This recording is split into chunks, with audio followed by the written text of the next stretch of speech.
राधे राधे दोस्तों। 1 या 2 अप्रैल कब है कामदा एकादशी? पारण का समय, शुभ तिथि, शुभ मुहूर्त, आइए जानते हैं। चैत्र माह के शुक्ल पक्ष की एकादशी को कामदा एकादशी व्रत रखा जाता है। इस साल कामदा एकादशी व्रत 1 अप्रैल और 2 अप्रैल 2 दिन है। अब समस्या यह है कि कामदा एकादशी का व्रत गृहस्थ कब रख सकते हैं।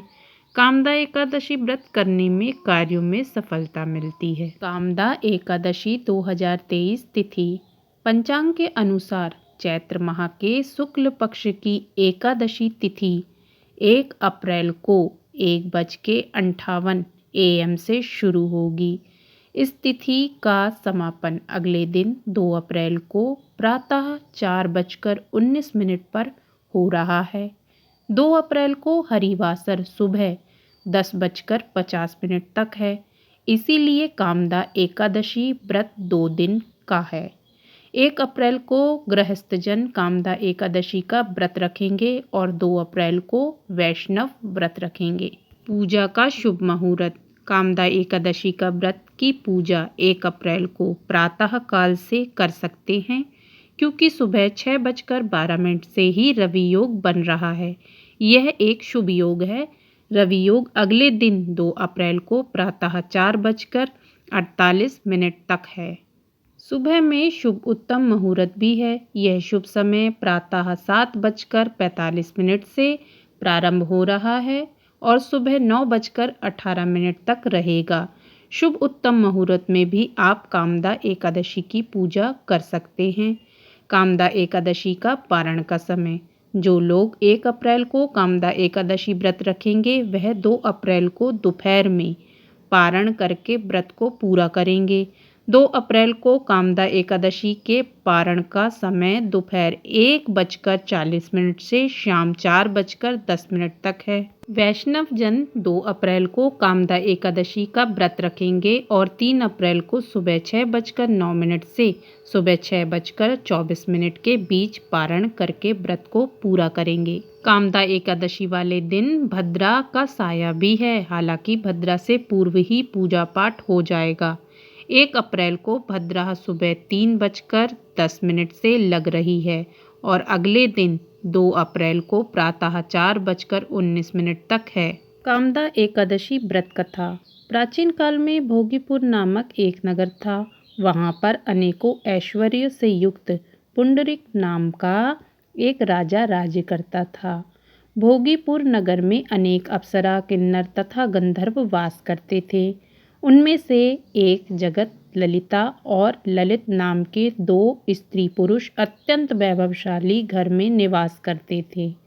उन दोनों में अत्यंत स्नेह था, यहाँ तक कि अलग अलग हो जाने पर भी दोनों व्याकुल हो जाते थे। एक समय राजा पुंडरीक की सभा में अन्य गंधर्वों सहित ललित भी गान कर रहा था। गाते गाते उसको अपनी प्रिय ललिता का ध्यान आ गया और उसका स्वर भंग होने के कारण गाने का स्वरूप बिगड़ गया। ललित के मन के भाव जानकर करकोट नाम का नाग ने पदभंग होने का कारण राजा से कह दिया। राजा ने क्रोधपूर्वक कहा कि तू मेरे सामने गाता हुआ अपनी स्त्री का स्मरण कर रहा है, अतः तू कच्चा मांस और मनुष्य को खाने वाला राक्षस बनकर अपने किए कर्म का फल भोग। पुंडरीक के श्राप से ललित उसी क्षण महाकाय विशाल राक्षस हो गया। उसका मुख अत्यंत भयंकर, नेत्र सूर्य चंद्रमा की तरह, नाक पर्वत के कंदरा के समान विशाल हो गई और गर्दन पर्वत के समान लगने लगी। सिर के बाल पर्वतों पर खड़े वृक्षों के समान लगने लगे और भुजाएं अत्यंत लंबी हो गई। कुल मिलाकर उसका शरीर 8 योजन के विस्तार में हो गया। इस प्रकार राक्षस होकर वह अनेकों दुखों को भोगने लगा। जब उसकी प्रियतमा ललिता को यह बात मालूम हुई तो उसे बहुत खेद हुआ और वह अपने पति के उद्धार का यत्न सोचने लगी। वह राक्षस घोर दुख सहता हुआ घने वनों में रहने लगा। उसकी स्त्री उसके पीछे पीछे जाती और विलाप करती रहती। एक बार ललिता अपने पति के पीछे पीछे घूमती विंध्याचल पर्वत पर पहुंची। जहाँ पर श्रृंगी ऋषि का आश्रम था। ललिता शीघ्र ही श्रृंगी ऋषि के आश्रम में गई और वहां जाकर विनती भाव से प्रार्थना करने लगी। उसे देखकर ऋषि बोले, हे सुभगे, तुम कौन हो और यहाँ किस लिए आई हो? ललिता बोली, हे मुनि, मेरा नाम ललिता है। मेरा पति राजा पुंडरीक के श्राप से विशालकाय राक्षस हो गया है। उसका मुझको महान दुख है। उसके उद्धार का कोई उपाय बतलाइए। श्रृंगी ऋषि बोले, हे गंधर्व कन्या, अब चैत्र शुक्ल एकादशी आने वाली है, जिसका नाम कामदा एकादशी है।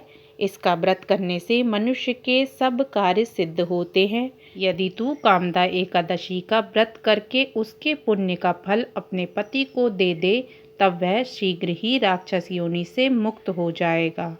मुनि के ऐसे वचन सुन के ललिता ने चैत्र शुक्ल पक्ष की एकादशी आने पर उसका व्रत किया और द्वादशी को ब्राह्मण के सामने अपने व्रत का फल अपने पति को देती हुई भगवान से इस प्रकार प्रार्थना करने लगी, हे प्रभु, मैंने जो व्रत किया है उसका फल मेरे पतिदेव को प्राप्त हो, जिससे वह राक्षस योनि से मुक्त हो जाएं। एकादशी का फल देते ही उसका पति राक्षस योनि से मुक्त होकर अपने पुराने स्वरूप को प्राप्त हुआ। फिर अनेक सुंदर वस्त्राभूषण से युक्त होकर ललिता के साथ विहार करने लगा। उसके पश्चात वह दोनों विमान में बैठकर स्वर्गलोक को चले गए। वशिष्ठ मुनि कहने लगे, हे राजन, इस व्रत को विधि पूर्वक करने से समस्त पाप नष्ट हो जाते हैं तथा राक्षस आदि की योनि भी छूट जाती है।